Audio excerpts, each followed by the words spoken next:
మగాళ్ళు బాధపడకండి, అందరిలాగే మగవాళ్ల కోసము ఒక రోజు. పూర్తి వివరాలకు చదవండి రేపటి సాక్షి హైదరాబాద్ ఎడిషన్. తల్లికి వందనం ఎప్పుడు? రైతుకు పెట్టుబడి సాయం ఎక్కడ? ఫీజు రీఎంబర్స్మెంట్ ఏమైంది? నిరుద్యోగ భృతి ఇక లేనట్టేనా? ఇలా సోషల్ మీడియా వేదికగా ప్రభుత్వాన్ని ప్రశ్నించిన వారిపై అక్రమ కేసులు పెడుతున్నారు. అయినా ఇలాంటి వాటికి కూడా ఏం కేసులుంటాయి సార్? ఏదో పోలీస్ స్టేషన్కు పిలిచి విచారించి వదిలేస్తారు, అంతే కదా అంటారా? కానే కాదు. ఇలా ప్రశ్నించిన వాళ్ళు వ్యవస్థీకృత నేరాలకు పాల్పడుతున్నవారట.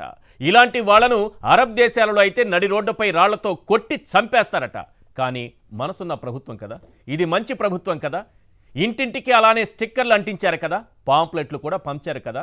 కాబట్టి ఏదో రాళ్లతో కొట్టి చంపకుండా BNS 111 కింద కేసు పెడుతున్నారు. అదేంటి సార్? ప్రభుత్వాన్ని ప్రశ్నించిన వారిపై ఇలాంటి కేసులు కూడా పెడతారా అని చంద్రబాబుకు ఓటేసిన మొహంతో అమాయకంగా అడక్కండి, కేసులు పెడుతున్నారు. BNS 111 సెక్షన్ కింద కఠినమైన కేసులు పెడుతున్నారు. అంతకంటే ముందు కొడుతున్నారు, 3rd డిగ్రీ ప్రయోగిస్తున్నారు. అసలు BNS 111 సెక్షన్ ఎవరిపై పెడతారో తెలుసా? వ్యవస్థీకృత నేరాలకు పాల్పడే వారిపైన. అలాంటి సెక్షన్లతో సోషల్ మీడియా యాక్టివిస్టులను అక్రమ కేసుల్లో ఇరికించి ప్రభుత్వాన్ని ప్రశ్నించే గొంతు లేకుండా చేస్తున్నారు. దాంతోపాటే జగన్ను బలహీనపరచవచ్చని ప్లాన్ చేశారు. అసలు అప్పుడెప్పుడో 4-5 ఏళ్ల క్రితం పోస్టులు పెట్టారని ఇప్పుడు BNS యాక్ట్ కింద సోషల్ మీడియా యాక్టివిస్టులపై కేసులు పెడితే చెల్లుతాయా? స్కిల్ స్కామ్లో PC యాక్ట్ 17A ప్రకారం తన అరెస్టు చెల్లదని చంద్రబాబు చెప్పారు కదా. PC యాక్ట్లో సవరణ చేసిన తర్వాత FIR నమోదు అయింది కాబట్టి 17A వర్తిస్తుందని చంద్రబాబు కాదు, అంతకు ముందే నేరం జరిగింది కాబట్టి వర్తించదని ప్రభుత్వం సుప్రీంకోర్టులో వాదించిన విషయం గుర్తుందిగా. మరి అప్పుడెప్పుడో పెట్టిన పోస్టుకు ఇప్పుడు BNS యాక్ట్ కింద కేసు పెడితే చెల్లుతుందా? బాబుకో న్యాయం, సామాన్యుడికి మరో న్యాయమా అని కూటమికి ఓటేసిన మొహంతో క్వశ్చన్ మార్క్ ఫేస్ పెట్టి అడక్కండి. అధికారం తన చేతిలో ఉంటే చట్టం తన ఇంటి ముందు కాపలా కాస్తుందనేది చంద్రబాబు సిద్ధాంతం. అన్ని వ్యవస్థలను అడ్డదిడ్డంగా వాడేసిన ఆయన ఇప్పుడు పోలీసు వ్యవస్థను కూడా అలానే వాడుతున్నారు. అసలు వ్యవస్థీకృత నేరం అంటే ఏంటో తెలుసా? ITDP చేస్తోందే అది వ్యవస్థీకృత నేరం. మరి దానికి శిక్ష లేదా అని టీడీపీకి ఓటేసిన మొహంతో అమాయకంగా అడక్కండి. ఆ ITDP చేస్తున్న అరాచకాలేంటో ఓ 10 పాయింట్లలో వినిపిస్తాం. అది వ్యవస్థీకృత నేరం చేస్తోందో లేదో మీరే తీర్పు చెప్పండి. శిక్ష కావాలంటే ప్రజాకోర్టులో వేద్దాం. Point number 1, Babu Lokesh direction yellow media screen ప్లేతో సోషల్ మీడియాలో నీచమైన పోస్టులు పెడుతోంది ఈ ITDPనే. పాయింట్ నెంబర్ 2, లక్షల్లో జీతాలిస్తూ ఒక్కొక్కరి పేరు మీద 15 నుంచి 20 ఫేక్ అకౌంట్లు క్రియేట్ చేస్తూ సోషల్ సైకోలను తయారు చేస్తోంది ఈ ITDPనే. పాయింట్ నెంబర్ 3, చంద్రబాబు ప్రత్యర్థులపై వ్యక్తిత్వ హననం, వారి కుటుంబంలోని మహిళలపై అసభ్యకర పోస్టులు పెడుతోంది ఈ ITDPనే.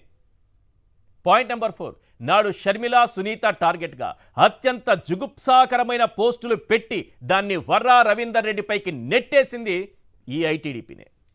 పాయింట్ నెంబర్ 5, తెనాలికి చెందిన గీతాంజలి అనే వివాహితపై దారుణమైన ట్రోలింగ్తో వెంటాడి వేధించి ఆమె ఆత్మహత్యకు పాల్పడేలా చేసింది ఈ ITDPనే. పాయింట్ నెంబర్ 6, బెండపూడి ప్రభుత్వ పాఠశాలకు చెందిన బాలికలు అనర్గళంగా ఇంగ్లీష్లో మాట్లాడితే వారిపై నీచమైన పోస్టులు పెట్టింది కూడా ఈ ITDPనే. పాయింట్ నెంబర్ 7, మాజీ MLC విశ్లేషకులు ప్రొఫెసర్ K నాగేశ్వర్ పైన సోషల్ మీడియాలో బూతు పోస్టులు పెట్టి రాక్షసానందం పొందింది ఈ ITDPనే. పాయింట్ నెంబర్ 8, ఫేక్ అకౌంట్లతో రెడ్డి ట్యాగులు తగిలించుకొని నీచమైన పోస్టులు పెడుతూ వైఎస్ఆర్సీపీ సోషల్ మీడియాపైకి నెట్టేస్తోంది ఈ ITDPనే. పాయింట్ నెంబర్ 9, రాజకీయ నేతలు, విశ్లేషకులు, మహిళలు అని తేడా లేకుండా టీడీపీ తప్పులను ఎత్తిచూపే వారిపై పచ్చి బూతులతో రెచ్చిపోయేది ఈ ITDPనే. పాయింట్ నెంబర్ 10, టీడీపీ ఫేక్ ఫ్యాక్టరీలో పేటీఎం బ్యాచ్లను పెంచి పోషించి వారిని సోషల్ టెర్రరిస్టులుగా మార్చి ఆర్గనైజ్డ్ క్రైమ్స్కు పాల్పడుతోంది ఈ ITDPనే. ఇప్పుడు చెప్పండి, ITDP చేస్తున్నటువంటి అరాచకాలకు శిక్ష ఉందా లేదా? ఒకవైపే చూస్తున్నటువంటి పోలీసులు రెండో వైపు చూస్తారా చూడరా? అసలు ఈరోజు సోషల్ మీడియా యాక్టివిస్టులపై పెడుతున్నటువంటి BNS కింద కొత్త చట్టం వచ్చింది. వివిధ సెక్షన్ల కింద వాళ్ళపైన పెడుతున్నటువంటి సెక్షన్లు చెల్లుతాయా? ఒకవేళ అదే నిజమైతే మరి నాడు చంద్రబాబు నాయుడు గారికి 17A వర్తిస్తుంది, వర్తించదు అనేటటువంటి వాదన జరిగినప్పుడు, ఆయన వర్తిస్తుందని చెప్పినప్పుడు వీళ్ళ విషయంలో ఒకటి, చంద్రబాబు నాయుడు గారి విషయంలో మరొకటి జరుగుతుందా? ఈ పాయింట్లపైనే మనం చర్చించబోతున్నాం. చర్చలో పాల్గొంటున్నారు KS ప్రసాద్ గారు, సీనియర్ అనలిస్ట్, కారుమూరి వెంకటరెడ్డి గారు వైఎస్ఆర్సీపీ జాయింట్ సెక్రటరీ, కోటంరాజు వెంకటేష్ శర్మ గారు హైకోర్టు అడ్వకేట్. శర్మ గారు, ఏంటి సార్ ఇప్పుడు సోషల్ మీడియా యాక్టివిస్టులపై పెడుతున్నటువంటి కేసులు, మీరు చాలా కేసులకి మీరు అటెండ్ అయ్యారు, పాపం వాళ్ళ తరపున మీరు లీగల్ సపోర్టు అందిస్తున్నారు. ఈ అమాయకులు పాపం చాలామంది ఏం సెక్షన్లో వాళ్ళకి అర్థం కావట్లేదు. తల్లికి వందనం ఎప్పుడంటే ఒక కేసు, పెట్టుబడి సాయం ఎక్కడంటే కేసు, నిరుద్యోగ భృతి ఎక్కడంటే కేసు, సరే ఏవో కేసులు పెడుతున్నారు. వాళ్ళపైన పెడుతున్నటువంటి కేసులేంటి, ఏ సెక్షన్ల కింద నమోదు చేస్తున్నారు, ఇవన్నీ చెల్లేవా చెల్లనివా, లేకపోతే ఒక ప్లాన్ ప్రకారం ఒక పద్ధతి ప్రకారం కఠినమైన సెక్షన్లు వాళ్ళపైన పెడుతున్నారా? ప్రజలందరికీ అర్థం కావడానికి ఉదాహరణకు ఒక కేసు తీసుకుంటానండి. ఈ మధ్య నమోదైన కేసు, అది కూడా ప్రముఖ సినీ రచయిత, సినీ నటుడు, ప్రొడ్యూసర్ అయినటువంటి పోసాని కృష్ణమురళి గారి మీద ఒక కేసు పెట్టారండి. ఆ కేసులో సెక్షన్లు అతనికి వర్తిస్తాయా వర్తించవా, అసలు ఆ సెక్షన్లు ఏంటి, ఆ కేసు అతని మీద ఉద్దేశపూర్వకంగా రాజకీయంగా పెట్టారా, నిజంగా అటువంటి నేరం జరిగింది అనేది మీ ద్వారా ప్రజలకు తెలియజేస్తారు. అందులో మనం పెట్టిన సెక్షన్లు చూస్తేనండి 111 of BNS, 196 of BNS, 353 of BNS, 299 of BNS, 336 of BNS, 341 of BNS, 61 of BNS పెట్టారు. ఇవన్నీ చదివేటప్పటికి నాకే ఆయాసం వస్తుందండి.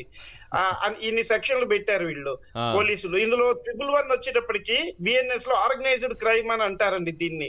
ఆర్గనైజ్డ్ క్రైమ్ అది కూడా ఇతను 2-3 నేరాలు 2-3తో కలిపి చేసి ఉండాలి. అది గత 10 ఏళ్లలో ఆ నేరాలకి చార్జ్ షీట్లు వేసి ఉండాలి. ఆ చార్జ్ షీట్ నెంబర్ కూడా అయి ఉండాలి, చార్జ్ షీట్ వేయటం కాదు.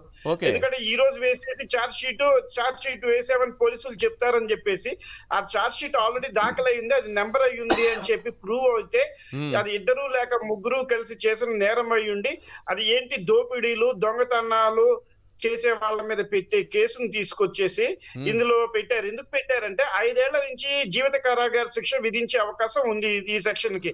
అంటే ఈ సెక్షన్ పెట్టి అరెస్ట్ చేస్తే గుడ్డిగా న్యాయమూర్తులు ఏమి చూడకుండా రిమాండ్ ఇచ్చేస్తారన్న ఉద్దేశంతో ఇది పెట్టారు. కానీ న్యాయమూర్తులు అన్ని పరిశీలించి ఆ ఛార్జ్ షీట్ నమోదైందా లేదా, బిఎన్ఎస్ సెక్షన్లు అన్ని కరెక్ట్ గా అమలు చేశారా, ఇతనికి అగెనెస్ట్ గా అన్ని చూసుకుని రిమాండ్లు ఇస్తున్నారండి. కానీ ప్రతి ఒక్కళ్ళ మీద 111 పెడుతున్నారు. అంతకు ముందు ఎప్పుడు పోసాని కృష్ణమురళి గారి మీద ఎటువంటి కేసు లేదు, ఛార్జ్ షీట్లు లేవు. మరి అట్లాంటి ఛార్జ్ షీట్ అవన్నీ వ్యక్తికి గత 10 ఏళ్లలో నేరం చేసి ఉండాలి, ఛార్జ్ షీట్లు వేశారు అని ప్రూవ్ ఎట్లా చేస్తారో పోలీసులు అర్థం కావట్లేదు. పోసాని కృష్ణమురళి గారు వారి పోలీసులకి ఎట్లా పెట్టారని చెప్పి హైకోర్టుకు వెళ్ళినా లేకపోతే వాళ్ళకి నోటీసులు పంపించినా అందరూ కూడా న్యాయపరంగా చిక్కుల్లో పడతారు. ఆ తర్వాత సెక్షన్ చూస్తేనండి అందులో పెట్టింది 196 పెట్టారండి. 196 అంటే మతాల మధ్య, కులాల మధ్య, జాతుల మధ్య ఇతను ఉద్రేకపరుస్తున్నారు, చెందుతున్నారు అని చెప్పి పెట్టారు. ఇంకా ఘోరమైంది ఏంటంటే 353 పెట్టారండి. అవునండి, ఇప్పుడు 353 అదే పెట్టారు. ప్రజలందరి మధ్యలో ఇతను భయోత్పాతాన్ని సృష్టిస్తున్నారు, చేస్తున్నారు, చెందుతున్నారు అని చెప్పేసి 353 కేసు పెట్టారండి. 299 బిఎస్ అని చెప్పి కేసు పెట్టారండి. ఆ 299 బిఎస్ లో కూడా అసలు ఆ కేసుని వీరికి అప్లైయే కాదు, ఆ కేసుని తీసుకొచ్చి వీరి మీద పెట్టి ఈ కేసులో నేరం చేశారని చెప్పేసి చెప్పారు. 336 ఆఫ్ బిఎన్ఎస్ పెట్టారన్న. అదేంటంటే ఎలక్ట్రిక్ రికార్డుని ట్యాంపరింగ్ చేసి దాని ద్వారా ఉద్దేశపూర్వకంగా ఏదన్నా దొంగతనాలు, దోపిడీలు చేసి డబ్బులు కొట్టేయటం అవన్నీ చేసిన వాళ్ళకి ఆ సెక్షన్లు పెడతారండి. అవన్నీ తీసుకొచ్చి 7 ఏళ్ల పైన ఉన్నవన్నీ తీసుకొచ్చి బెయిల్ రాకూడదని కక్షపూరితంగా పోసాని కృష్ణమురళి గారి మీద పెట్టారు. గతంలో చూస్తే అసలు ఈ యాక్ట్ ఎప్పుడు వచ్చిందండి? ఈ యాక్ట్ వచ్చి మొన్న జూన్ లో వచ్చింది. ఈ యాక్ట్ జూన్ లో వస్తే గత 5 ఏళ్లలో 10 ఏళ్లలో జరిగిన నేరాలకి ఈ యాక్ట్ కి సంబంధమే లేదు. చంద్రబాబు నాయుడు గారి మీద సెక్షన్ 17 పెడితే అప్పట్లో ఈ యాక్ట్ నాకు చెల్లదు, ఈ సెక్షన్ నాకు చెల్లదు అని చెప్పేసి వారు హైకోర్టుకి, సుప్రీంకోర్టుకి వెళ్ళారు. ఇంకా సుప్రీంకోర్టులో ఆ జడ్జిమెంట్ పెండింగ్ లో ఉంది. అట్లాంటిది ఇప్పుడు ప్రతి ఒక్కళ్ళ మీద మరి వారికి తెలిసి పెడుతున్నారో తెలియక పెడుతున్నారో ప్రతి ఒక్కళ్ళ మీద కూడా జీవిత కారాగార శిక్షలు, మర్డర్ కేసులు పెడుతూ వస్తున్నారు. పోసాని కృష్ణమురళి గారి మీద కూడా ఇదే విధంగా కావాలని రాజకీయ కక్షపూరితంగా పెట్టారు. అతని మీద ఇట్లా వీరి మీదే కాకుండా ప్రతి సోషల్ మీడియా కార్యకర్త మీద కూడా ఈ ఇవే కేసులు పెడుతున్నారు. ఉదాహరణకి ఇవి చెప్తున్నారు, ఈ కేసులు ఏవి కూడా వీళ్ళకి ఎవరికి వర్తించవు, చేయవు. కేవలం దారి దోపిడీలు చేసి, ఎవరన్నా మర్డర్లు చేసి, ఎక్స్టార్షన్ చేసి 10 ఏళ్లలో ఛార్జ్ షీట్లు నమోదయ్యి ఉంటేనే చేస్తారు. అది కూడా 2-3 కలిసి ఉండాలి. వీళ్ళు సిండికేట్ అయ్యారు, వీళ్ళందరూ ఒక ఆర్గనైజ్డ్ క్రైమ్ 10 ఏళ్లగా చేస్తున్నారని కూడా నిరూపించాలి పోలీసులు. మరి పోసాని కృష్ణమురళి గారు మీడియా ముందు కూర్చుంటారు, ఒక పేపర్ ఉండదు, ఏముండదు, మైండ్ లో వారికి ఏదొస్తే అది చెప్తూ ఉంటారు. అందులో మరి కాన్స్పిరసీ ఎక్కడుంది, కుట్ర ఎక్కడుందో అర్థం కావట్లేదు. ఎవరన్నా చూసి చదువుతున్నారు అనుకోండి, ఎవరో చెప్పింది చేస్తున్నారు, చెందుతున్నారు అనుకోవచ్చు. ఎవరన్నా మీడియా వాళ్ళు అడిగిన క్వశ్చన్ కి వారు చెప్తూ ఉంటారు. అంటే కేవలం వారి మైండ్ లో నుంచి పుట్టుకొచ్చిన వాటితో ఒక్కరు మాట్లాడి చేసిన దాంతో ఇతరులకు సంబంధం లేనప్పుడు అసలు ఇట్లాంటి సెక్షన్లే అర్థవంతమైనవి కాదు, వారికి అప్లై కాదు. Section starting 2 or more persons అని ఉంటుందండి. ఇక్కడ వారు ఒక్కరు కూర్చొని ప్రెస్ మీడియా పెట్టారు, వారితో పాటు 2-3 కలిసి కూర్చొని ప్రెస్ మీడియా పెడితే అందరూ కలిపి పెట్టారు, చేశారు అనొచ్చు. వారు ఒక్కరే ప్రెస్ మీట్ పెడితే చేస్తే కూడా వారి మీద ఇట్లాంటి దారుణమైన కేసులు పెట్టడం, చేయటం ఇదంతా చూస్తుంటే కేవలం రాజకీయ ప్రేరితమైన కేసులే తప్ప చట్టపరంగా నిలిచే కేసులు మాత్రం కావు. సోషల్ మీడియా కార్యకర్తలందరూ ధైర్యంగా ఉండొచ్చు.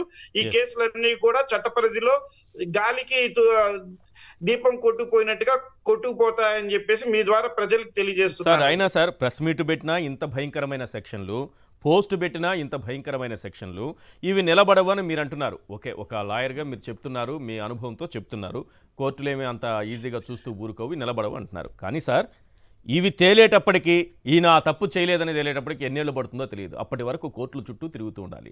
ఇదంతా తెలిసే ఉద్దేశపూర్వకంగా వీళ్ళని కొంతకాలం జైల్లో రిమాండ్లో ఉంచాలి, కొంతకాలం కోర్టుల చుట్టూ తిప్పి వాళ్ళ జీవితం అయిపోవాలి. ఇట్లాంటి కుట్ర ఏమన్నా ఉందనుకోవచ్చా ఈ సెక్షన్ కింద పెడుతున్నారంటే?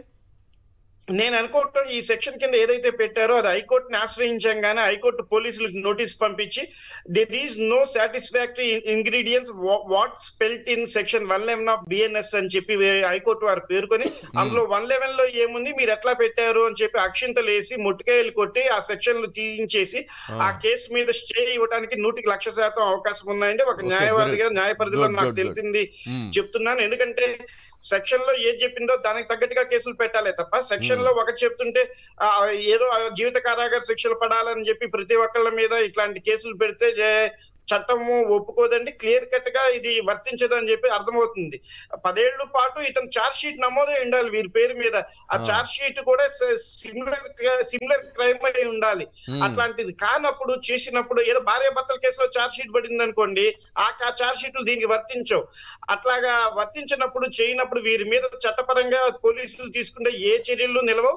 కేవలం పైన వాళ్ళ బాసుల్ని క్షణకాలం సాటిస్ఫై చేయడానికి, తృప్తి పొందించడానికి ఈ సెక్షన్ పెట్టి మేము పిలుస్తున్నామండి, రిమాండ్లకు ట్రై చేస్తున్నాము అని చెప్పేసి పై వాళ్ళకి చెప్పడం కోసమే పోలీసులు ఈ సెక్షన్లు పెడుతున్నారే తప్ప మీరు అన్నట్టుగా సంవత్సరాల తరబడి కూడా ఇది ఆగవు. ఈ కేసులు వెంటనే కూడా న్యాయ పరిధిలో వీటిని కొట్టివేయడానికి చాలా వరకు అవకాశం ఉందండి. అయినా మచ్చ మాత్రం అట్లానే ఉండిపోతుంది. ఆ ఎఫ్ఐఆర్ అనేది వారి రేపు వీసాకి వెళ్తున్నా, పాస్పోర్ట్ కి వెళ్తున్నా ఈ ఎఫ్ఐఆర్ గురించి చెప్పాల్సి వస్తుంది. దీనికి పిసిసి అడుగుతారు, క్లారిఫికేషన్ ఇవ్వాలి. వాళ్ళ పిల్లలకైనా సరే అందరికీ మచ్చగానే ఉండిపోతుంది. వారికి అన్ని విధాలుగా అన్యాయం అయితే జరిగినట్టేనండి. రైట్, ఫైనల్ గా ఒక విషయం చెప్పండి సార్. కొడాలి నాని పైన కూడా ఎఫ్ఐఆర్ నమోదైంది అని అంటున్నారు. ఇంకా సెక్షన్లు ఏంటో మనకు తెలియదు, ఇప్పటివరకు ఆ సెక్షన్ రాలేదు. కంప్లైంట్ కాపీ అయితే ఉంది కానీ ఎఫ్ఐఆర్లో ఏం రాశారనేది ఇప్పటివరకు తెలియదు. సో ఇప్పుడు మనం పోసానని చూసాం కాబట్టి పెడితే ఆయన పైన కూడా అలాంటిదే కదా, ఏ ప్రెస్ మీట్లోనో గట్టిగా మాట్లాడారని ఇట్లాంటి కేసులే కదా ఆయన మీద పెట్టాలి. సో కొడాలి నాని పైన పెట్టినా సరే ఇలాంటి కేసులు నిలబడవని అనుకుంటున్నారా ఒకవేళ ఈ సెక్షన్ల కింద నమోదైన? చాలా వరకు అసెంబ్లీలో మాట్లాడిన వాటి మీద కేసులు పెట్టకూడదు. ప్రెస్ మీట్ లో పెట్టిన వారు కూడా ఎటువంటి పేపర్ చూడరు, ఏమి చూడరు. వారు ఏ కారు ఎక్కేటప్పుడు అసెంబ్లీ నుంచి బయటకు వచ్చేటప్పుడు మైక్ ఎవరో పెడితే ఆ మైక్ ముందు మాట్లాడతారే తప్ప ఇంకా పోసాని కృష్ణమురళి గారిలాగా చెప్పి కూడా ప్రెస్ మీట్ పెట్టవారు. వారు నడుచుకుంటూ వెళ్తుంటే వస్తారు జర్నలిస్టులు, వారికి చెప్తూ ఉంటారు. అవన్నీ కూడా ఆర్గనైజ్డ్ క్రైమ్ అని చెప్పి అనడానికే వీలు లేదు. ఈ ఇట్లాంటి సెక్షన్లు ఏవి రాజకీయ నాయకుల మీద పెట్టినా చలవు. ఎందుకంటే వారి మీద గతంలో సిమిలర్ కేసుల్లో ఛార్జ్ షీట్లు పడి లేనప్పుడు ఈ కేసులు అసలు వాళ్ళకి వర్తించవు. కాబట్టి పోసాని కృష్ణమురళి గారి మీద కూడా ఈ కేసులు పెడితే రాజకీయ దురుద్దేశంతో, రాజకీయ కక్షపూరితంగా పెట్టిన కింద భావించలే తప్ప నేరానికి అనుగుణంగా సెక్షన్లు పెట్టారు అని చెప్పి మనం అనుకోవటానికి అయితే వీలు లేదండి. రైట్, ప్రసాద్ గారు. ఏంటి సార్ ఈరోజు సోషల్ మీడియాలో పోస్టు పెట్టినా, ఆఖరికి ఎప్పుడో పెట్టినటువంటి ప్రెస్ మీట్ పెట్టినా, సోషల్ మీడియాలో పోస్టు పెట్టినా, ఇంత కఠినమైనటువంటి సెక్షన్లతో ఒక వ్యవస్థీకృత నేరాలకు పాల్పడుతున్నారు అని వాళ్ళపైన ఆ విధంగా కేసులు పెట్టేస్తూ ఉంటే ఎలా దీని నుంచి బయటకు రావడం? అసలు ఇలాంటి కేసులు పెట్టకూడదని చెప్తున్నారు, దానికి సంబంధమే లేదని చెప్తున్నారు ఇక్కడ శర్మ గారు. ముందుగా సాక్షి ప్రేక్షకులకు నమస్కారం అండి, అలాగే ప్యానెల్లోని పెద్దలకి మీకు కూడా నమస్తే అండి. ఆర్గనైజ్డ్ క్రైమ్ అన్నది ఎవరు చేశారో అన్నది ప్రజలకి బ్రహ్మాండంగా తెలుసు. ఎందుకంటే వ్యక్తిత్వ హననం అన్నదానికి పునాదులు వేసింది ఎక్కడ అంటే, చాలాసార్లు చెప్పుకుంటూనే ఉన్నాం, ప్రతిసారి చెప్తూనే ఉన్నాం, రామారావు గారిని పదవీచ్యుతులు చేసిన కాడి నుంచి మొదలైంది ఇది. సో ఇది దాని నుంచి మొదలెట్టింది ఎవరు అన్నది చూస్తే కూడా ప్రశ్నకి సమాధానం కొట్టొచ్చినట్టు కనబడుతుంటుంది. ఎవరి అవసరార్థం వ్యక్తుల్ని వ్యక్తిత్వ హననం చేస్తూ రాజకీయంగా ఈ రోజు దాకా కాలక్షేపం చేసుకుని వస్తూ, ఇప్పుడు మీకు ఒక చిన్న విషయాలు చెప్తా. ఈ ప్రభుత్వం శ్రీలంక అయిపోయింది, ఈ ప్రభుత్వం ఉగాండా అయిపోయింది అని చెప్పుకున్న నేపథ్యాల్లో వాళ్ళే చెప్పారు సోషల్ మీడియా పరంగా, మెయిన్ స్ట్రీమ్ మీడియా పరంగా.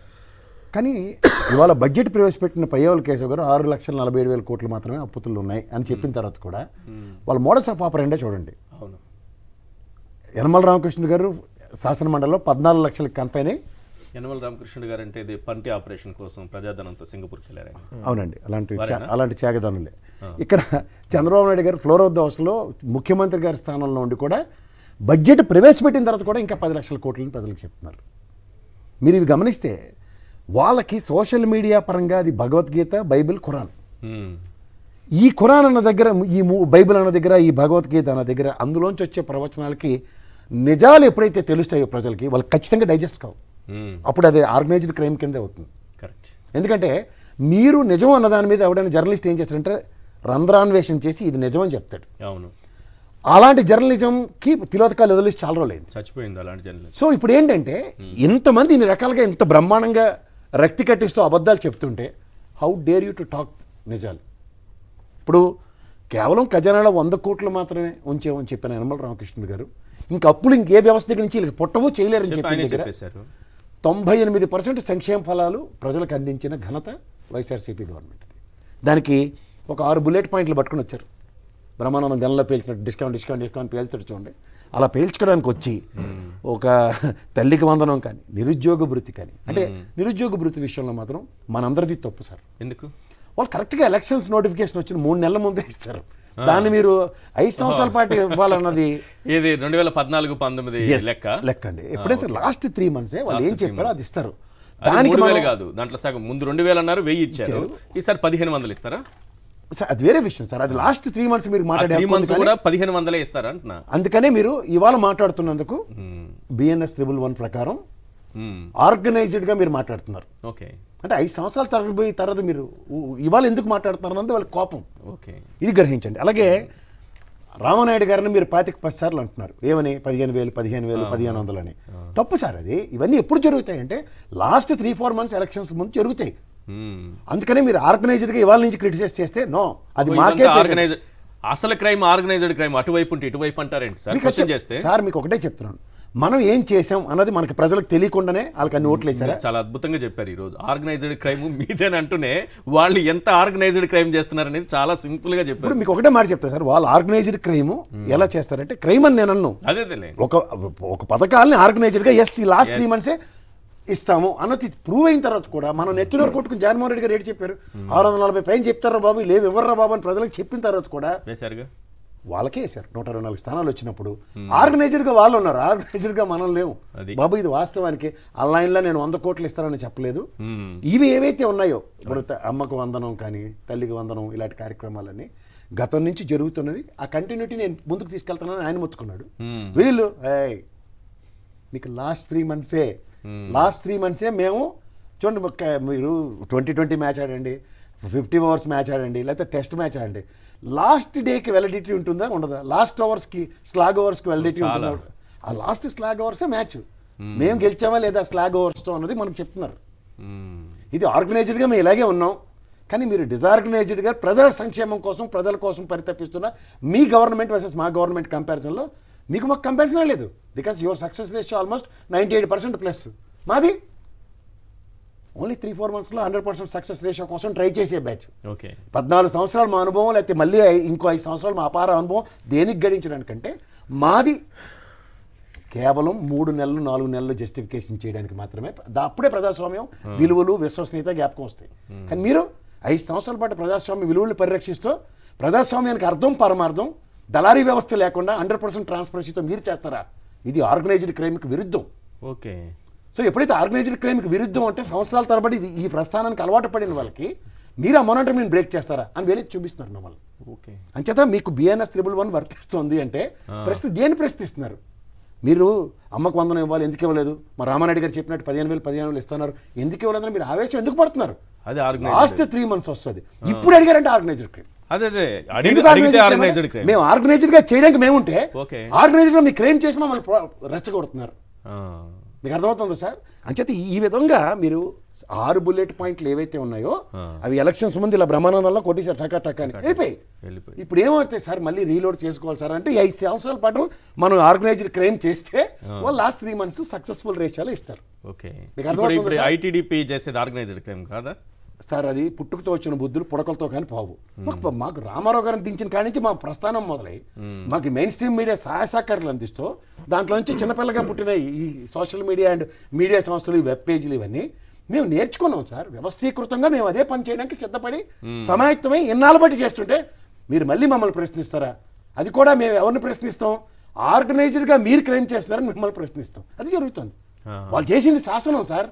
ఆ రాజగామి శివగామిలాగా వాళ్ళు శాసనం చేశారు.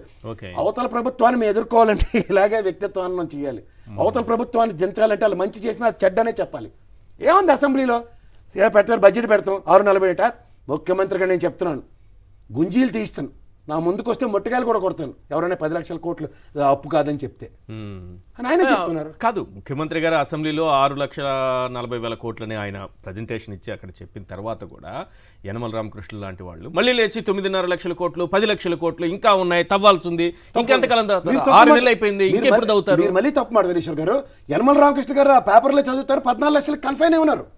చంద్రబాబు నాయుడు గారు మన మీద ఆయనతో ఈనాడు తాతగారు ప్రతి నెల ఆయనతో ఒక ఇంటర్వ్యూ చేసుకుంటూ వచ్చారు. ఆయన చెప్తూ ఉంటారు లక్ష పెంచుకుంటూ పోతారు. ఇప్పుడు 7 లక్షల కోట్లు, నెక్స్ట్ 2 నెలల తర్వాత 8 లక్షల కోట్లు, నెక్స్ట్ 2 నెలల తర్వాత 9 లక్షల కోట్లు, అట్లా 14 వరకు రామోజీ తాత, యనమల రామకృష్ణ గారు ఇద్దరు కలిసి 14 లక్షల కోట్లు తెచ్చారు. చంద్రబాబు నాయుడు గారేమో 6,40,000 కోట్లు అని ఆయనే మొత్తుకుంటున్నారు. అంతకంటే లేదు. మీరు చంద్రబాబు నాయుడు గారు 10 లక్షల కోట్లు అని చెప్తున్నారు.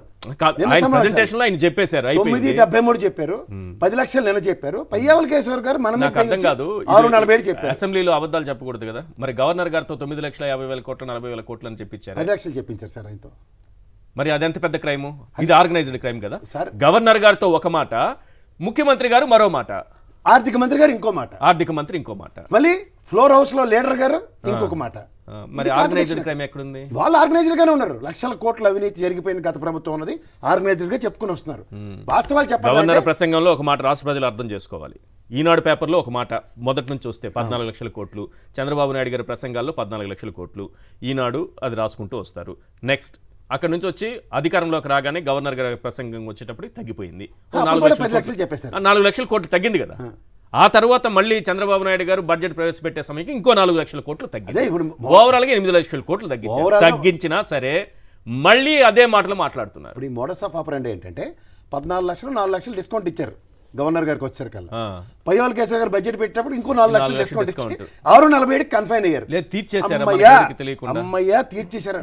వాళ్ళు అలా అనట్లేదు. నేను బొగ్గన్ గారు ప్రెస్ మీట్ వింటే వీళ్ళు డబుల్ ఎంట్రీలు కొట్టినట్టు డబల్ గా చెప్తున్నారట అప్పులు. అంతేనా? అది చెప్తూ కూడా ఇప్పుడు లాస్ట్ ప్రజల్లో చర్చనీయ. ఇప్పుడు మీరు ఎప్పుడైనా నేను ఒకటే మాట చెప్తాను, ముఖ్యమంత్రి గారు గత ముఖ్యమంత్రి గారు ఎవరు మన జగన్మోహన్ రెడ్డి గారు ఎప్పుడైనా ప్రెస్ మీట్ పెడితే 5 నెలల ఉదంతంలో తిరిగి సమాధానం ఇచ్చిన ఉదంతో చెప్పండి. మెయిన్ స్ట్రీమ్ మీడియా తూచ్ తిరుపతి లడ్డూల విషయం వచ్చేసరి కల్లా ఇంకొదిలేయండి, ఇవాళ నుంచి మనం మాట్లాడకూడదని పక్కదారి. రెండోది నిన్న బడ్జెట్ సమావేశాల తర్వాత ఇమీడియట్ గా ఆయన బడ్జెట్ పెట్టిన వెంటనే ఆయన విత్ స్టాటిస్టిక్స్ చెప్పగానే సమాధానం లేదు. గమనించుకోండి. రైట్. సోషల్ మీడియాలో పోస్ట్ పెడితే ఆర్గనైజ్డ్ క్రైమ్ కింద భయంకరమైన సెక్షన్లతో కేసులు నమోదు చేస్తున్నారు సార్. సోషల్ మీడియాలో చెప్పినా లేకపోతే ప్రెస్ మీట్లు పెట్టి చెప్పినా ఇదే సెక్షన్లు వాళ్ళకి వర్తిస్తున్నాయి. ఏంటి ఆర్గనైజ్డ్ క్రైమ్? అంత నేరాలకు పాల్పడుతున్నారా ప్రశ్నించే వాళ్ళందరూ? అంటే ఇప్పుడు ఏం పోస్టులు పెట్టి దానికి అరెస్ట్ చేశారనే దాని మీద ఏదైతే మద్యానికి సంబంధించి ఇదిగో ఇంటింటికి మద్యం అందుతుంది, మద్యం అందుతుంది, విద్య అందట్లేదంటే కేసు. అవును. 2018లో ఎవరో పవన్ కళ్యాణ్ నాదెండ్ల మనోహర్ సంబంధించి ఎవరో పోస్ట్ పెడితే దాన్ని ఒక రైతు షేర్ చేస్తే 2018లో షేర్ చేస్తే 24లో కేసు. ఏదైతే ఆంధ్రప్రదేశ్ రాష్ట్రంలో ఇసుక మాఫియా నడుస్తుంది, ఆంధ్రజ్యోతి క్లిప్పింగ్ పెట్టి మళ్ళీ మెన్షన్ చేస్తున్నారు సార్, ఆంధ్రజ్యోతి క్లిప్పింగ్ పెట్టి YSR Congress party social media వాళ్ళు పోస్ట్ పెడితే YSR Congress party social media వాళ్ళ మీద కేసు. ఎందుకు ఆంధ్రజ్యోతి రిపోర్టర్ మీద, ఆంధ్రజ్యోతి పత్రిక మీద కేసు పెట్టాలి కదా. లేదు, ఇదిగోండి ఇదే ఈనాడు జిల్లా పేపర్లో ఇదిగోండి మన వరద వచ్చినప్పుడు వాళ్ళకి సరిగ్గా అందలేదని ఈనాడు జిల్లా రిపోర్టర్ రాసింది క్లిప్పింగ్ పెట్టి ఎవరైతే YSR Congress party social media వాళ్ళు పోస్ట్ పెడితే వైఎస్ఆర్ కాంగ్రెస్ పార్టీ వాళ్ళ మీద కేసు. ఏది వాళ్ళ బూత్ పత్రికల్లో వాళ్ళ ఆర్గనైజ్డ్గా ఉన్నటువంటి ఆ పత్రికల్లో రాసినటువంటి వార్తల్ని ఏదైతే వైఎస్ఆర్ కాంగ్రెస్ పార్టీ వాళ్ళు షేర్ చేసినా ఆర్గనైజ్డ్ క్రైమ్గా మేము క్రైమ్ చేసామని చెప్పి వైఎస్ఆర్ కాంగ్రెస్ పార్టీ వాళ్ళ మీద ఏదో BNS 111 సెక్షన్ అంట. నాకు తెలిసి ఇండియన్ పీనల్ కోడ్ నడవట్లే అప్పుడు, ఏది LPC నడుస్తుంది, లోకేష్ పీనల్ కోడ్ అని ఒకటి కొత్తగా ఇల్లు ఏర్పరిచి వేసేయండి, కనపడ్డా ఈశ్వర్ వేసేయండి, లేదు అందరూ వేసేయండి బొక్కలో వేసేయండి తీసుకెళ్ళన్నట్టుగా అది ఇష్టారాజ్యంగా నడుస్తున్నటువంటిది ఈరోజు క్లియర్గా ఇక్కడ కనపడతా ఉంది.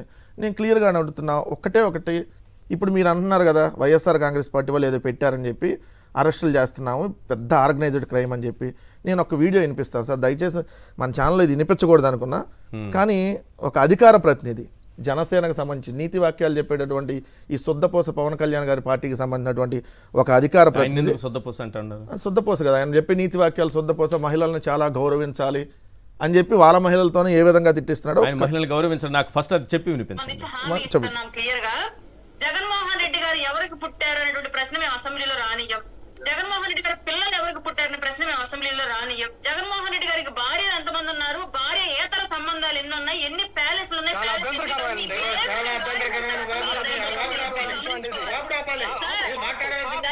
విన్నారా సార్? సిగ్గుతో తలదించుకోవాలి, ఓట్లేసి గెలిపి. ఇది ఒక జనసేన పార్టీకి సంబంధించినటువంటి అధికార ప్రతినిధి కాదు సార్, నాకు అవమానంగా ఉంది ఇది మీరు వినిపించడం, నేను అవమానంగా ఫీల్ అవుతున్నా. మరి కేసు పెట్టాల్సింది BNS CNS ఏదో ఒక సెక్షన్ కింద.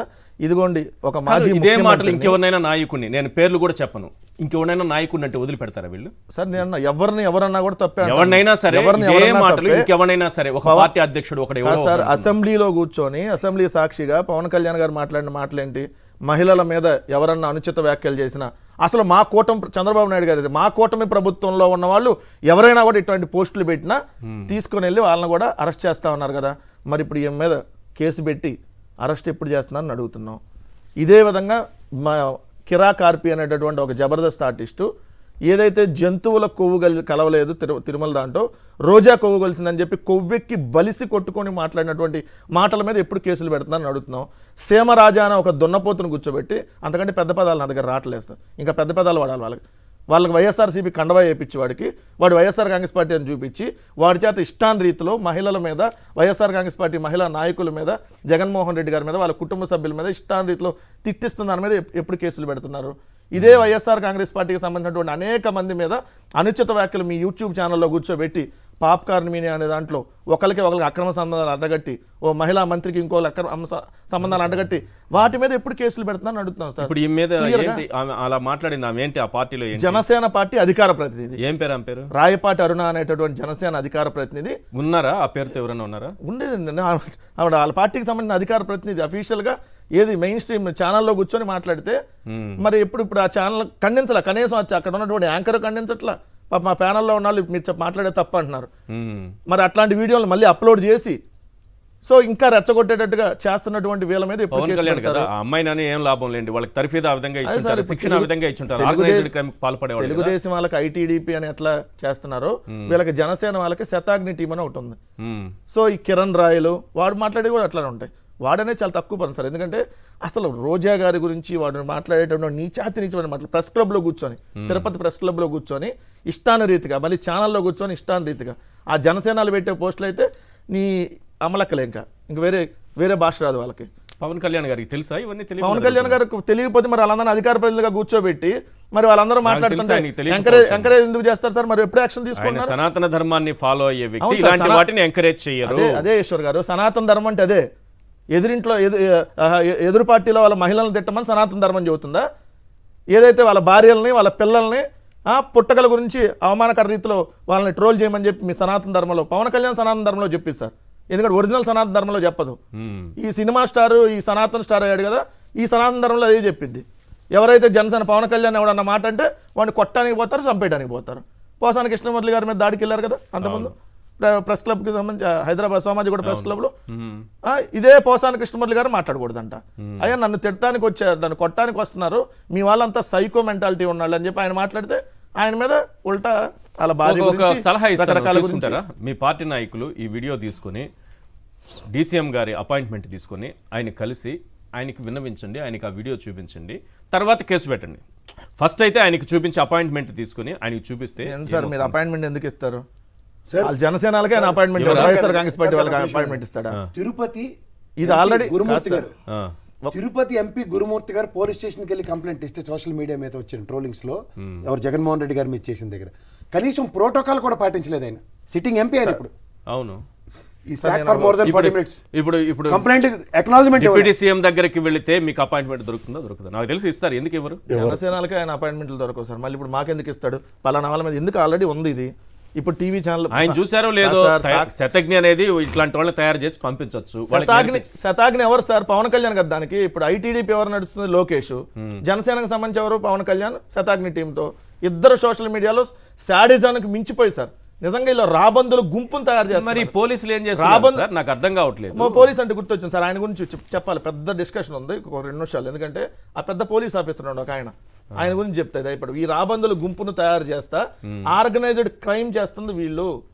ఈ ఆర్గనైజ్డ్ క్రైమ్ చేస్తున్నప్పుడు ఆయన ఎవరో సార్ ప్రవీణ్ అనేటటువంటి కర్నూలు రేంజ్కి సంబంధించినటువంటి ఆ పోలీస్ ఆఫీసర్కి మరి తెలియదు అవన్నీ. మొన్న నీతి వాక్యాలు చెప్పాడు కూర్చొని వచ్చి. అరబ్ దేశాల్లో అయితే నడు రోడ్లో అరబ్ దేశాల్లో అయితే వర్రా రవీంద్ర రెడ్డి కాల్చి పారేస్తారంట. అయ్యా నువ్వు పోలీస్ ఆఫీసర్వే కదా, పర్లేదు కేసుల గురించి ఎవడో భయపడి నీ గురించి ప్రస్తావించడానికి భయపడేటటువంటి వాళ్ళైతే వైఎస్ఆర్ కాంగ్రెస్ పార్టీ లేరు. ఇది ఐపీసీ సెక్షన్ క్రైమ్ నెంబర్ 45/2024. ఇదే వర్రా రవీందర్ రెడ్డి నా పేరుతో ఫేక్ అకౌంట్ క్రియేట్ చేసి ఎవరో తప్పుడు పోస్టులు పెడుతున్నారని చెప్పి ఏదైతే పులివెందుల పోలీస్ స్టేషన్లో కంప్లైంట్ ఇస్తే అప్పుడు ఉన్నటువంటి సిద్ధార్థ్ కౌశల్, అదనపు ఎస్పీ సిద్ధార్థ్ కౌశల్ గారు వాళ్ళందరూ దీనికి సంబంధించినటువంటి మొత్తం విచారించి ఇదిగోండి ఎవరైతే విశాఖపట్నానికి సంబంధించినటువంటి ఉదయ్ భూషణ్ వాళ్ళ కుమారుడు చంద్రకిరణ్ ఆ రోజు అరెస్ట్ చేశారు. మరి ఇదే అరెస్ట్ చేసింది మరి మీరు పోలీస్ ఆఫీసర్ గా ఉండి మరి మీకు తెలియదా? లేదంటే పసుపు చొక్కా తీసేసి లేదంటే మీ ఆల్రెడీ డైరెక్ట్ గా పోలీస్ చొక్కా తీసేసి పసుపు చొక్కా వేసేసుకొని డైరెక్ట్ గా మాట్లాడాలి కాబట్టి అదే విధంగా మాట్లాడుతున్నారా? ఎందుకంటే ఇదే కేసులో ఎప్పుడు సార్ ఇది డేటు 15/2/2024 అంటే పోలీసులు అరెస్ట్ చేసింది 14/2/2024లో. ఇది 15వ తారీఖు వచ్చినటువంటి paper clipping. So Varra Ravinder Reddy ఆ పోస్టులు షర్మిల గారి మీదో లేదంటే మీరు అన్నట్టుగా సునీత గారి మీదో ఈ పెట్టలేదు, పెట్టింది ఐటీడీపీ నుంచి అనేది అప్పుడు పోలీస్ ఆఫీసర్ మీరు అన్నారు కాబట్టి ఒక 30 సెకండ్స్ వినిపిస్తారు. ఫేక్ ఐడి, ఆయన ఐడి తోటి ఒక ఫేక్ ఐడి తయారు చేసి వైఎస్ షర్మిల గారి అట్లాగే వైఎస్ సునీత గారి మీద అబ్యూజ్ చేస్తూ సోషల్ మీడియాలో పోస్టులు పెట్టడం జరిగింది. సో అది చూసినటువంటి రవీంద్రారెడ్డి లోకల్ పోలీస్ స్టేషన్లో ఫిర్యాదు చేయడం జరిగింది. 3వ తారీఖు నాడు కేసు నమోదు చేసి ఈ అబ్యూజ్ చేసినటువంటిది సోషల్ మీడియాలో వైరల్గా మారి అది అనేక తప్పిదాలకు దారితీస్తుండగా దీన్ని ప్రతిష్టాత్మకంగా తీసుకొని ఈ యొక్క అక్యూజ్డ్ ఎవరైతే కారకులో ఈ కారకుడైనటువంటి ఉదయ్ భూషణ్ అనేటటువంటి ఐటీడీపీ దొంగలు పెట్టినటువంటి నెల నెల శాలరీ తీసుకొని ఏదైతే ఐటీడీపీలో పనిచేసేటటువంటి ఉదయ్ భూషణ్, సో ఆయన కుమారుడు చంద్రకిరణ్. సో వీళ్ళిద్దరూ విశాఖపట్నానికి సంబంధించి ఫేక్ ఐడీలతో వర్రా రవీంద్ర రెడ్డి పేరుతో వీళ్ళే fake ID Varra Ravindra Reddy DP ఎలా ఉంటుందో సేమ్ డీపీ నీళ్ళు పెట్టి మళ్ళీ డౌట్ రాకుండా చాలా మందికి వర్రా రవీంద్ర పెట్టిన పోస్టులు ఉంటాయి కదా అవి కూడా కాపీ చేసి పేస్ట్ చేస్తారు కొన్ని. ఎవరికి డౌట్ రాదు. సపోజ్ వాళ్ళ 10 పోస్టులు పెట్టాడు అనుకోండి వర్రా రవీంద్ర రెడ్డి, ఒక 7-8 పోస్టులు వర్రా రవీంద్ర రెడ్డి ఒరిజినల్ వర్రా రవీంద్ర రెడ్డి అకౌంట్ నుంచి కాపీ చేసి పేస్ట్ చేస్తారు.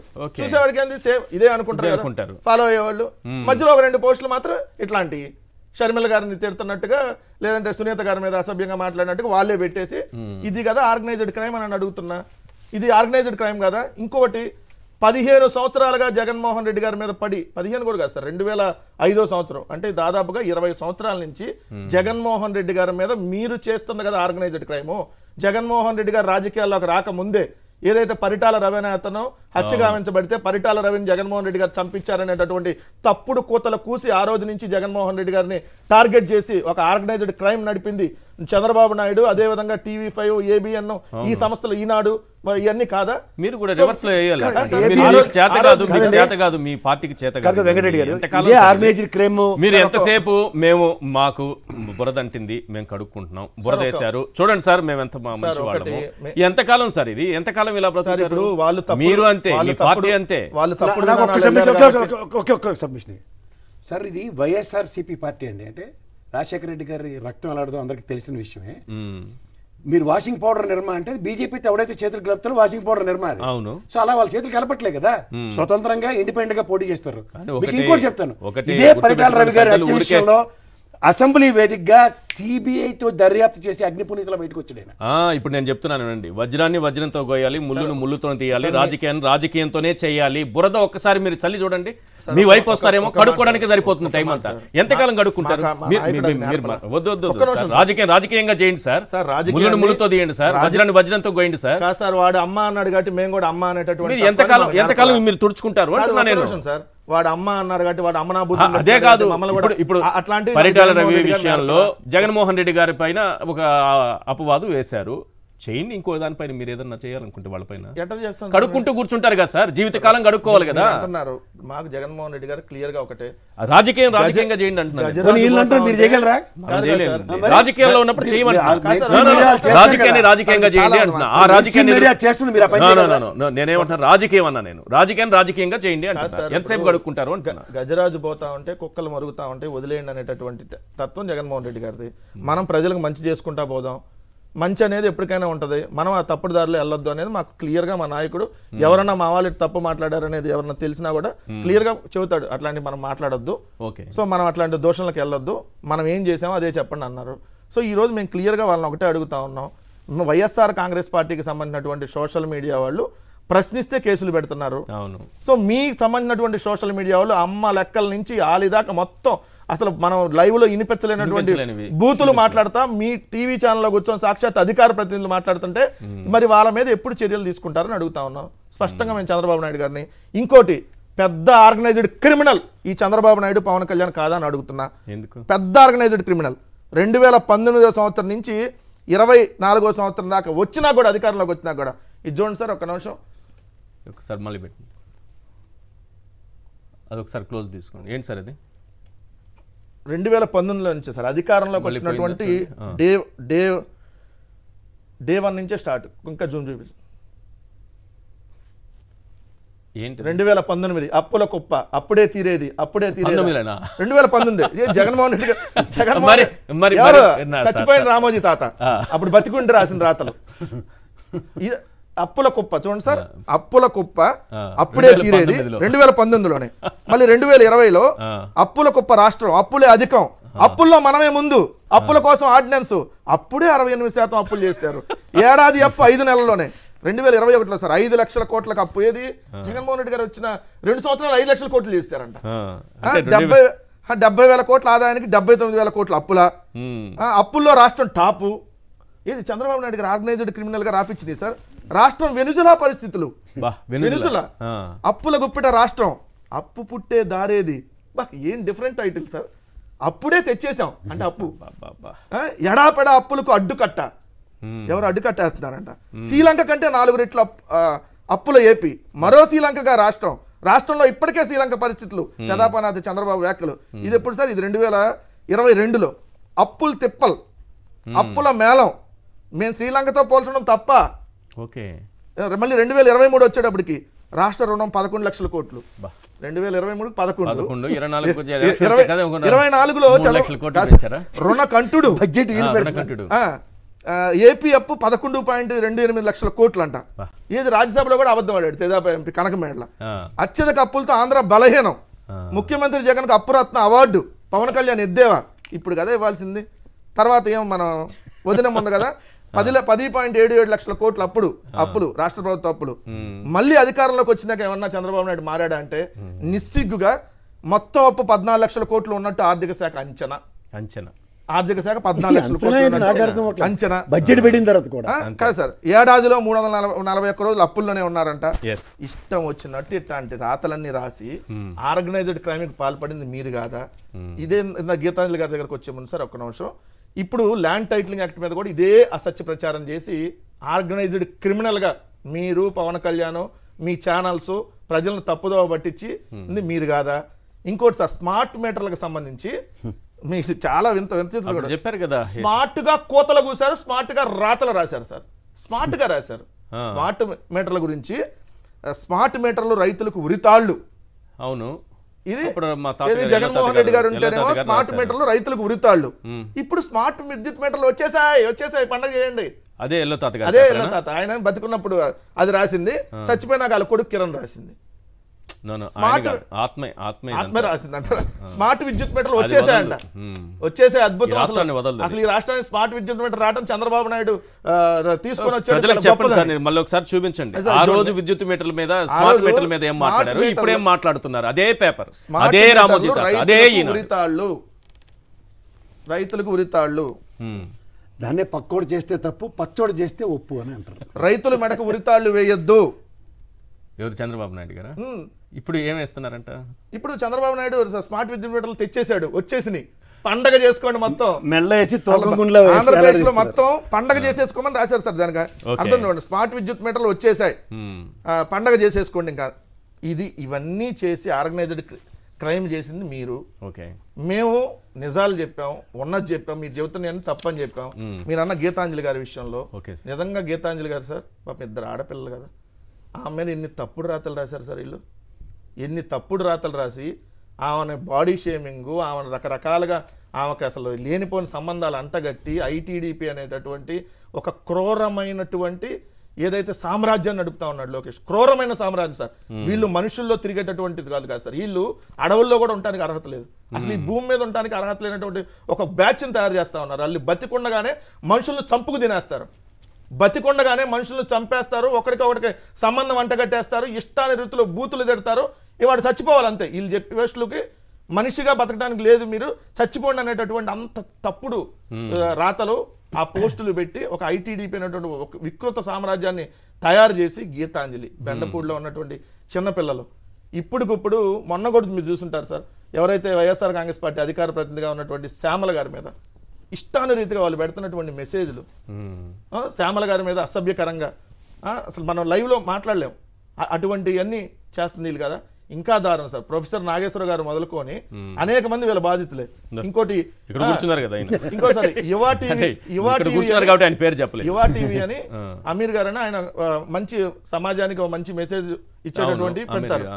ఆయన్ని ఈ ఛానల్లో పాకిస్తాన్ ఆడు, ఇది పాకిస్తాన్ ఛానల్ అంటే ఏది వీళ్ళకి డబ్బా కొట్టకుండా ఉన్నది ఫ్యాక్ట్ అయితే ఫ్యాక్ట్. జగన్మోహన్ రెడ్డి గారు తప్పు చేసినా తప్పని చెప్పినట్టు సందర్భాలు ఉంటాయి. ఈ పాలసీ కరెక్ట్ కాదని చెప్పినటువంటి సందర్భాలు కూడా ఉన్నాయి.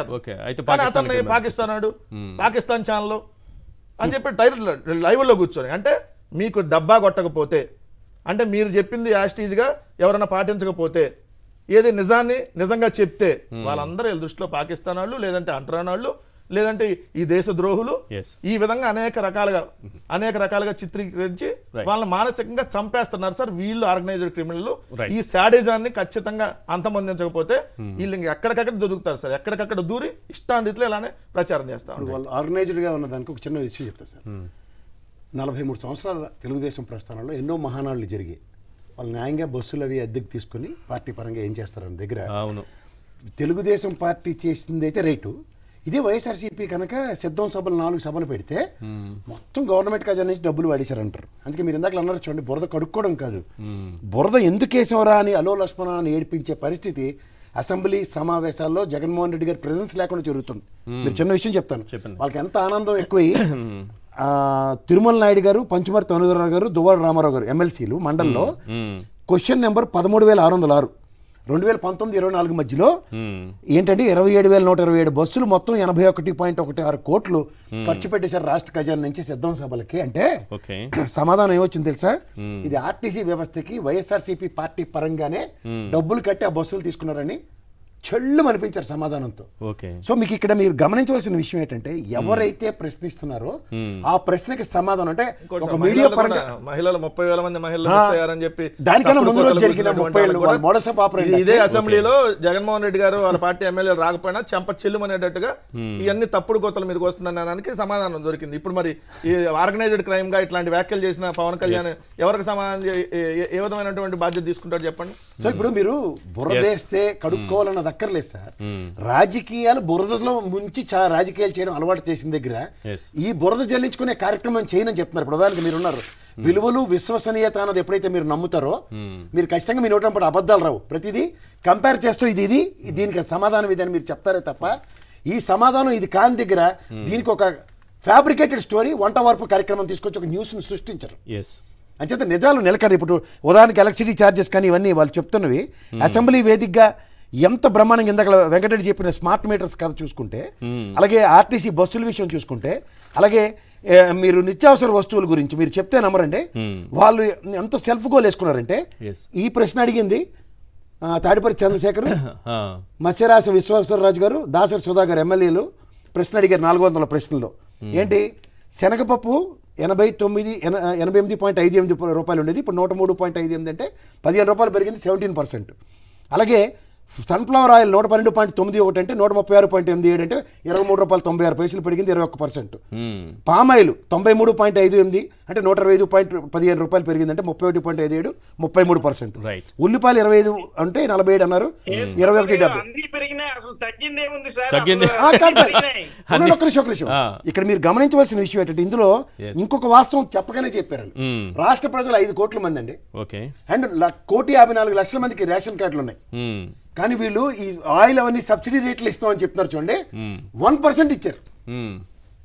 1% ఇస్తే అంటే మీరు సోషల్ మీడియా త్రూగా గత ప్రభుత్వాన్ని ధరల స్థిరీకరణ నిధులు లేవు, రాష్ట్ర ప్రజలకి అప్పులు ఊబిలో ముంచేశారు, ఇవన్నీ చెప్పుకుంటూ వస్తూ వాస్తవ ఫిగర్లు వచ్చరకాల దగ్గరికి ఎలా కాలు తేలేసేస్తున్నారో చూడండి. అసెంబ్లీకి వెళ్ళకపోతేనే ప్రశ్నల రూపంలో సంధించిన దానికే సమాధానం లేక కుర్తులో పట్టిన ఎలకల్లా కొట్టుకుంటే 11 మంది వెళ్తే దశావతారాల సినిమా. రైట్. అవుతూ శ్రీధర్ రెడ్డి గారు, వైఎస్ఆర్సీపీ నాయకులు మనకు ఫోన్ లైన్లో ఉన్నారు. శ్రీధర్ రెడ్డి గారు, ఏంటి సార్ ఈ పాలన చూస్తుంటే ఇప్పుడు చెప్తున్నారు రేట్లు ఏ విధంగా పెరిగిపోయినాయో చెప్తున్నారు, క్రైమ్ ఏ విధంగా పెరిగిపోయింది అనడానికి అసెంబ్లీ సాక్షిగా అడిగినటువంటి క్వశ్చన్కి ఆన్సర్. క్వశ్చన్ ఏంటంటే whether it is a fact that rapes, murders and attacks on women and children are on rise in the state అని అడిగితే అవునని సమాధానం ఇస్తూ అసెంబ్లీలో చెప్పింది. జూన్లో 1442 కేసులు ఉన్నాయంట, జూలైలో 1605, ఆగస్టులో 1419, సెప్టెంబర్లో 1427, అక్టోబర్లో 1500, మొత్తం 7393 కేసులు. ఏది వీళ్ళు అధికారంలోకి వచ్చిన తర్వాత చిల్డ్రన్ పైన, ఉమెన్ పైన జరిగినటువంటి అఘాయిత్యాలకు సంబంధించి కేసులు వాళ్ళే చెప్పుకున్నారు, అసెంబ్లీ చెప్పింది, నేను చెప్పింది కాదు. ఇటువంటి ప్రభుత్వం ఈ రోజు, శ్రీధర్ రెడ్డి గారు, ఇటువంటి ప్రభుత్వం ఈ రోజు ప్రచార ఆర్భాటంలో మాత్రం ఎక్కడా తగ్గటం లేదు. అసలు ఏం జరుగుతోంది? ఈశ్వర్ గారు నమస్కారం అండి, ప్రేక్షకులకి అతని పెద్దవాళ్ళందరికీ నమస్కారం అండి. నమస్తే. ఇక్కడ చంద్రబాబు నాయుడు గారి నైజం మీరు గమనిస్తే ఇప్పుడే కాదండి, 95 నుంచి 2004 వరకు కూడా ఆయనకి వ్యతిరేకంగా ఎవరైనా మాట్లాడితే అక్రమంగా నిర్బంధం కేసులు, కనీసం తెలంగాణ అనే పదాన్ని మాట్లాడకూడదు అని నిర్బంధించి అక్కడ ఉన్న ప్రాంతంలో వాళ్ళకి వైషమ్యాలు క్రియేట్ చేసినటువంటి గొప్ప విజనరీ చంద్రబాబు నాయుడు. సో ఇవాళ రోజున ఇలాంటి పాలనని అందిస్తున్నాడు. ప్రతిరోజు కూడా అత్యాచారాలు, మానభంగాలు జరుగుతా ఉన్నాయి. పోలీసులు వాళ్ళకి స్వేచ్ఛ ఇవ్వకుండా మొత్తం ఆయన సంబంధించిన వాళ్ళే నడుపుతా ఉన్నారు. సో ఇలాంటిది ప్రశ్నిస్తుంటే కేసులు పెడుతున్నారు. మొన్నటికి మొన్న జయము జయము చంద్రన్న అని చెప్పి అప్పుడు చేసిన సాంగ్ కి కానివ్వండి, లేకపోతే ఆ వెళ్ళిన బస్సులకి మొన్న డబ్బులు రిలీజ్ చేశారు. ఏది 2018లో చేసిన దానికి. ఇవాళ ఏం చేశారంటే మన 100 రోజులు మేము ఘనంగా పరిపాలించామని చెప్పుకున్న చంద్రబాబు నాయుడు ఎక్కడైతే విజయవాడలో వరదలు వచ్చి కనీసం మాకు భోజనాలు కూడా అందలేదని రోడ్డు మీదకి వచ్చి బాధితులు 2 నెలల తర్వాత కూడా ధర్నాలు చేసే స్టేజ్ ఉందో మా పాలన అమోఘం అని చెప్పుకోవటానికి కనీసం నిత్యావసర వస్తువులు అదుపులో పెట్టలేని మనిషి. అందుకే ఒక మాట చెప్తారండి, ఇందాక చెప్పిన ప్రశ్నలో 2100 చిల్లర షాపుల్లో మేము పెట్టేసి ఆంధ్రప్రదేశ్ లో ఉన్న ప్రజలందరికీ పనిచేసామని చెబుతారు. 70,000 80,000 సన్ఫ్లవర్ ఆయిల్ ప్యాకెట్లు ఇచ్చారంట. మొత్తం అందరూ సక్సెస్ ఫ్యామిలీగా ఉన్నారంట. సో ఇలా భజన చేసి ఉన్న 1,50,00,000 కుటుంబాలకి 70,000 80,000 సన్ఫ్లవర్ ఆయిల్ ప్యాకెట్లు ఇస్తే అందరూ మిగిలిన వాళ్ళందరూ కూడా అందినట్టే. సో ఇలాంటిది ఎట్లాగా మనం ప్రశ్నిస్తే నిర్బంధిస్తారు. ఇవాళ ఈ 100 రోజులు భజన చేసుకున్నందుకు ₹1 కోటి ఇండియా టుడేకి యాడ్ కింద డబ్బులు ఇచ్చారండి. ఎంత? ₹1 కోటి. ₹1 కోటి ప్రచారానికి టీవీలో కూర్చొని మాట్లాడినందుక ఒక్కరోజు ₹1,18,00,000 ఏదో ఇదేనా జీవో? ఇది ఏంటండి ఇది? ₹1,18,00,000 ₹1,18,00,000 అసలు 18% జిఎస్టీ మళ్ళీ దానికి జిఎస్టీ కూడా కలిపి. ఓకే, ₹1,18,00,000 తనను తాను పొగుడుకోవడానికి పెట్టిన ఖర్చు ఇది. ఖర్చుకు పెట్టితే ఈయన శక్తివంతుడైన భారతదేశం అతి శక్తివంతులమైన ముఖ్యమంత్రుల్లో ఒకటిగా ఈయన ఇండియా టుడే కీర్తించింది అనమాట. ₹1,18,00,000 ₹1,18,00,000. మీ దగ్గర ఏమైనా డబ్బులు ఉంటే చూడండి సార్, మనం కూడా పోదాం, మనల్ని కూడా కీర్తిస్తారేమో. మీరు చెప్తున్న దాని ప్రకారం అలా కూడా జరుగుతుందా? ₹1,18,00,000 ఇస్తే శక్తిమంతుడు అయిపోతారా?